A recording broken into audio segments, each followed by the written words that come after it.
بسم اللہ الرحمن الرحیم۔ عزیز طلباء السلام علیکم۔ میں آپ کے مطالعہ پاکستان کے teacher Nazia Younis Dubai international public school and girls college صاحب سے مخاطب ہوں۔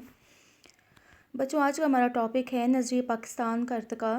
نظریہ پاکستان، نظریہ سے آپ لوگ واقف ہیں کہ نظریہ کسے کہا جاتا ہے؟ کسی بھی سوچ، فکر یا نصب العین کو کیا کہا جاتا ہے؟ نظریہ کہا جاتا ہے۔ نظریہ پاکستان کا ارتقاء، اور ارتقاء کا مطلب ہے بتدریج ترقی، یعنی کہ گروتھ، سٹیپ بائی سٹیپ اس کی ترقی کی نظریہ پاکستان کے پاکستان ہم نے حاصل کیا، نظریے کی بنیاد پر حاصل کیا، تو اس کے سٹیپ بائی سٹیپ اس کے کچھ اجزات ہے، یا یہ ساتھ ساتھ گروتھ کرتا رہا، یہ نشو و نما پاتا رہا، تب جا کے ہم نے پاکستان حاصل کیا ہے۔ نظریہ بچوں، نظریہ پاکستان کی اصلاح اس بنیادی سوچ اور عقیدے کے لیے استعمال ہوتی ہے جو قیام پاکستان کی بنیاد بنا۔ اس نظریے کا مقصد برصغیر کے مسلمانوں کے لیے ایک الگ اور آزاد وطن کا حصول تھا کہ جہاں پہ مسلمان اپنی زندگیاں اپنے مذہبی اقدار، ثقافت کے مطابق گزار سکیں۔ نظریہ پاکستان کی بنیاد جو تھی وہ دو قومی نظریے پر رکھی گئی۔ دو قومی نظریہ مینس کہ ہندوستان میں دو بڑی قومیں آباد تھی، ایک ہندو تھے، دوسرے مسلمان تھے، جن کی سوچ و فکر، جن کی زبان، جن کے رسم و روایات، جن کے معاشی اور مذہبی اقدار ایک دوسرے سے بالکل ہی کیا تھے؟ مختلف تھے۔ شروع میں تو ہندو مسلم اتحاد کے پرجوش حامی تھے تمام لیڈرز، ہندوستانی قومیت کے فلسفے پر یقین رکھتے تھے، مگر بعد میں وہ اس بات کے قائل ہو گئے کہ ہندو اور مسلمان دو الگ الگ قومیں ہیں جن کی تاریخ، ثقافت، معاشرتی اقدار اور مذہبی عقائد ایک دوسرے سے بالکل ہی کیا ہیں؟ مختلف ہیں۔ یہی دو قومی نظریہ بعد میں نظریہ پاکستان کی شکل اختیار کر گیا اور قیام پاکستان کی بنیاد بنا۔ بچوں، دو قومی کی نظریے کی ابتدا برصغیر پاک و ہند میں اسلام کی آمد سے ہو گئی تھی۔ قائد اعظم نے مسلم یونیورسٹی علی گڑھ میں 8 مارچ 1944 کو خطاب کرتے ہوئے کہا کہ پاکستان اسی وقت وجود میں آ گیا تھا جس دن ہندوستان میں پہلا شخص ہندو مسلمان ہوا تھا، کہ پاکستان اسی وقت بن گیا تھا کہ جب ہندوستان کا پہلا جو ہندو تھا وہ مسلمان ہوا تھا، اور اس کا نام تھا گیرنگ نور۔ یہ اس زمانے کی بات ہے جب یہاں پر مسلمانوں کی حکومت ابھی قائم بھی نہیں ہوئی تھی، اور اب مسلمانوں کی قومیت کی بنیاد کلمہ توحید پر ہے، نسل پر اور وطن پر بالکل بھی نہیں۔ جب ہندوستان کا پہلا فرد مسلمان ہوا تو وہ پہلی قوم کا فرد نہیں رہا بلکہ ایک جداگانہ قوم کا فرد بن گیا۔ ہندوستان میں ایک نئی قوم وجود میں آ گئی۔ اسی کے ساتھ ساتھ تاریخی حقیقت ہے کہ مسلمانوں سے پہلے جتنی بھی اقوام جو ہیں وہ ہندوستان میں آئی، وہ یہاں کی قومیت میں ضم ہوگی، کیونکہ یہاں میں ہندوؤں کی اکثریت تھی، تو باقی جو بھی قومیتیں، جو بھی قوم آتی گئی ان کے رنگ میں ڈلتے گئے، اپنی شناخت بالکل ہی بھول گئے، اپنا مذہب کہاں سے وہ آئے تھے، قومیت بالکل ہی بھول گئے، اور وہ ہندوستانی ثقافت کا حصہ بن گئی۔ لیکن مسلمانوں نے ہمیشہ ہندوستان میں اپنی الگ قومی شناخت کو برقرار رکھا۔ اقلیت میں ہونے کے باوجود مسلمانوں نے ہندوستان کے ایک وسیع علاقے پر کافی عرصے تک حکمرانی کی۔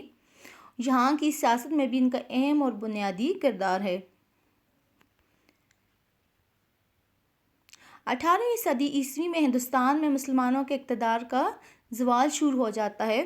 اس سے پہلے مسلمانوں نے بڑی ہی قابلیت کے ساتھ ہزاروں سال ہندوستان پر اپنی حکومت کی، لیکن 18ویں صدی عیسوی میں جب ان کے حکمران، آخری حکمران نااہل ہو جاتے ہیں، قابل نہیں رہتے، تو ان کی ناقابلیت کی وجہ سے انگریز جو تجارت کی غرض سے یہاں پہ آئے تھے انہوں نے فائدہ اٹھایا۔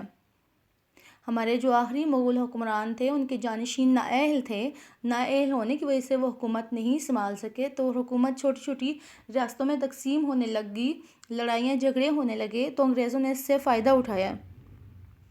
فائدہ اٹھا کر یہاں پر ہندوستان پر اپنا اقتدار یہاں پر قابض ہو گئے، یعنی کہ مسلمانوں سے ان کا اقتدار چھین لیا۔ اس کے بعد 1857 کی جنگ آزادی ہوتی ہے، جب انگریز جو ہیں پورے ہندوستان پر قابض ہو جاتے ہیں اور اس کے بعد ہندو اور مسلمان ان کے غلام بن جاتے ہیں، پھر آخرکار ان مسلمان اور ہندو مل کے 1857 کی جنگ آزادی لڑتے ہیں۔ مسلمان اسے جنگ آزادی کہتے ہیں اور انگریز اسے غدر کے نام سے یاد کرتے ہیں۔ مقصد یہ تھا ہندوؤں اور مسلمانوں کا کہ انگریزوں کو یہاں سے بھگایا جائے، اور انگریز جو زبردستی ہماری زمین پر قابض ہو گئے، ہمارے ملک ریاست پر قابض ہو گئے، ان کو یہاں سے نکالا جائے۔ پھر آخرکار یہ جنگ ہوتی ہے، اور جنگ میں ایک سائڈ انگریز ہوتے ہیں اور دوسری سائڈ ہندو اور مسلمان ہوتے ہیں، لیکن بہت سی وجوہات کی بنیاد پر جو ہیں مسلمان یہ جنگ ہار جاتے ہیں۔ انگریز جو ہیں، انگریزوں کے پاس اسلحہ بھی ہوتے ہیں، ان کے پاس ویل ٹرین آرمی بھی ہوتی ہے، اور انہی میں سے ہندو جو مل کے جنگ لڑتے ہیں، ہندوؤں میں ہی سے ہی غداری کر جاتے ہیں، ہندو انگریزوں کے ساتھ مل جاتے ہیں۔ آخرکار تمام تر جنگ کا نشانہ جو ہے وہ مسلمانوں کو بنایا جاتا ہے۔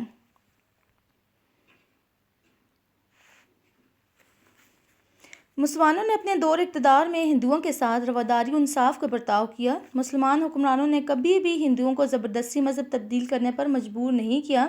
اسی وجہ سے مسلمان یہاں سینکڑوں سال حکومت کرنے کے باوجود اقلیت میں رہے، لیکن انگریزوں کے دور میں ہندوؤں نے اپنی عددی برتری کا بھرپور فائدہ اٹھایا۔ انہوں نے انگریز حکومت سے ہندوستان میں مغربی طرز نظام کے تحت انتخابی اصول رائج کرنے کا مطالبہ کیا۔ انتخابی مغربی طرز جمہوریت کیا ہوتا ہے؟ جمہوری نظام وہ نظام ہوتا ہے جہاں پہ عوام، جہاں پہ آبادی جس طرح ہندوستان میں ہندوؤں کی آبادی زیادہ تھی تو ہندوؤں کی نشستیں بھی حکومت میں زیادہ ہوں گی، مسلمانوں کی آبادی کم ہے تو مسلمانوں کی نشستیں بھی زیادہ ہوں گی، اور حکومت وہی پارٹی بناتی ہے جس کی نشستیں زیادہ ہوں۔ جس قومی اسمبلی ہو، قومی اسمبلی میں جس پارٹی کی نشستیں زیادہ ہوں گی، جس کی زیادہ سیٹیں ہوں گی، جو زیادہ جیت جائے گا وہ کیا بنائے گا؟ حکومت بنائے گا۔ اب ہندو یہ چاہتے تھے کہ انگریزوں کو یہ کہتے تھے، ان کی خواہش یہ تھی کہ ہندوستان میں مغربی طرز جمہوریت نظام قائم کیا جائے۔ اس طرح کیا ہوگا؟ ہندو جو تھے وہ اکثریت میں تھے، ہندوؤں کی زیادہ نشستیں آئیں گی تو حکومت کس کی بن جائے گی؟ ہندوؤں کی بن جائے گی، اور مسلمان جو تھے وہ اقلیت میں تھے، ان کی حکومت نہیں بنے گی تو ہمیشہ کے لیے مسلمان غلام بن کر رہ جائیں گے۔ اگرچہ ہندوستان میں مسلمانوں کی تعداد اس وقت کے کئی یورپی ممالک کی آبادی سے زیادہ تھی، مگر جو ہے خاص مغربی جمہوری نظام رائج ہونے کی صورت میں وہ ہمیشہ کے لیے ایک غیر مؤثر اقلیت بن جاتے، اور جو ہے ہندو اکثریت میں ہونے کے باوجود ہمیشہ ان پر کیا کرتے؟ حکومت کرتے، کیونکہ ہندو تعداد میں زیادہ تھے، زیادہ نشستیں ہونے کی وجہ سے وہ کیا کرتے؟ مسلمان پر ہمیشہ حکومت کرتے۔ مسلمان جمہوری اصولوں اور مغربی طرز انتخاب کے مخالف نہیں تھے، مگر کچھ متعصب رویوں اور لیڈروں کی کچھ تنگ نظری اور مسلمانوں کے بارے میں ان کے منفی ارادوں نے مسلمانوں کو اپنے مستقبل کے بارے میں سوچنے پر مجبور کر دیا۔ ہندوستان کے مسلمان مستقبل کے سیاسی نظام میں اپنے حقوق کا تحفظ چاہتے تھے۔ ابتدا میں انہوں نے متحدہ ہندوستان کے اندر اپنے جائز حقوق کا مطالبہ کیا، مگر جب انتہا پسند ہندوؤں نے مسلمانوں کے تمام جائز مطالبات کو تسلیم کرنے سے انکار کیا تو مسلمانوں کو یہ احساس پیدا ہو گیا کہ انگریزوں کے جانے کے بعد وہ مکمل طور پر ہندو اکثریت کے رحم و کرم پر ہوں گے۔ یہی وہ دور تھا جب مسلمانوں نے اپنی الگ قومیت کے ہونے کا احساس، ان میں اپنی الگ قومیت ہونے کا احساس ابھرنے لگا۔ اسی وقت الگ قومیت کے تصور کو سر سید احمد خان نے قومی نظریے کی شکل میں پیش کیا، جس نے نظریہ پاکستان کو جنم دیا، اور مسلمانوں نے بالآخر اپنے لیے ایک الگ ریاست کے قیام کا مطالبہ شروع کر دیا۔ انگریزوں اور ہندوؤں نے ہمیشہ سے مسلمانوں کو ہر طرح سے، چاہے وہ مذہبی ہو، چاہے وہ تعلیمی ہو، چاہے وہ سیاسی ہو، ہر دور میں مسلمانوں کو پیچھے رکھنے کی کوشش کی۔ اس کے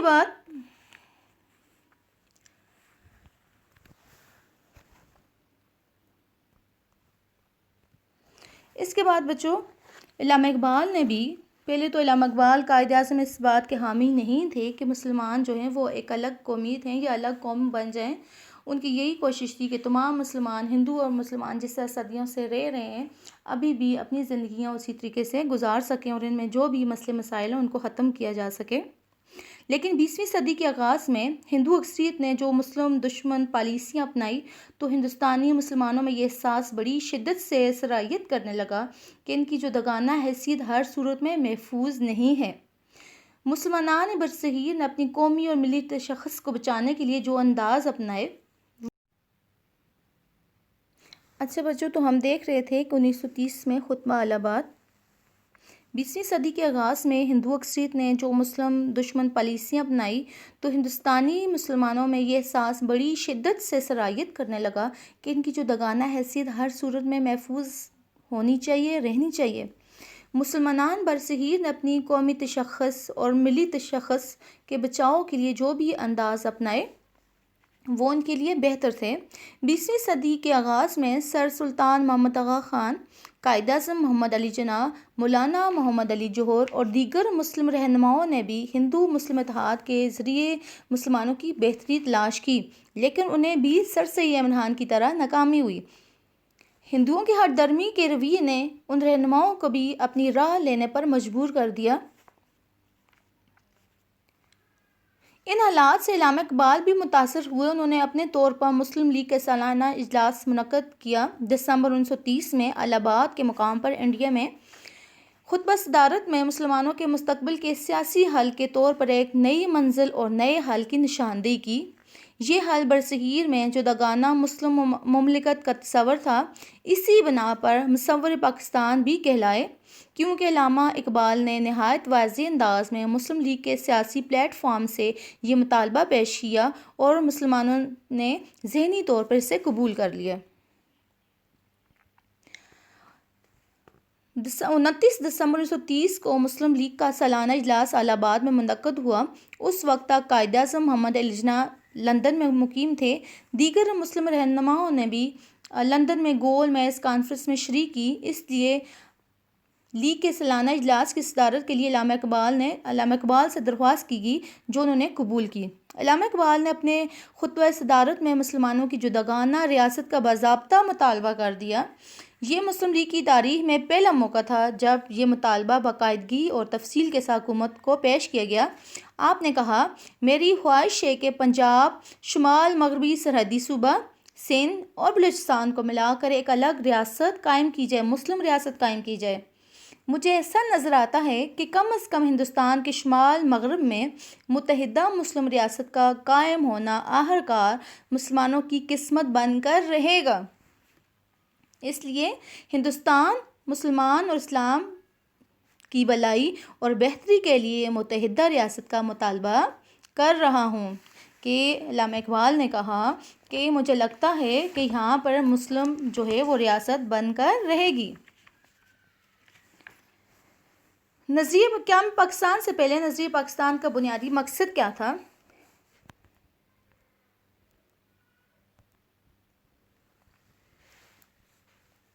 اسلامی ثقافت کا تحفظ اور مسلمان اکثریت علاقوں میں ایک ایسی مسلمان ریاست کا قیام جہاں پہ مسلمانوں کو وہ تمام مواقع حاصل ہوں جن کی مدد سے وہ اپنی زندگیاں اسلامی تعلیمات کے مطابق گزار سکیں۔ پھر جب پاکستان بن گیا تو پاکستان بننے کے بعد نظریہ پاکستان کا بنیادی مقصد یہ تھا، بنیادی مقصد چینج ہو گیا کہ جب قیام پاکستان کے بعد نظریہ پاکستان کے اہم ترین مقصد کیا تھا؟ ایسا نظام حکومت قائم کرنا جس کے تحت ملکی قوانین کو اسلامی اصولوں کے مطابق ڈھایا جا سکے۔ تو سیکنڈ یہ تھا نظریہ پاکستان کا ارتقا۔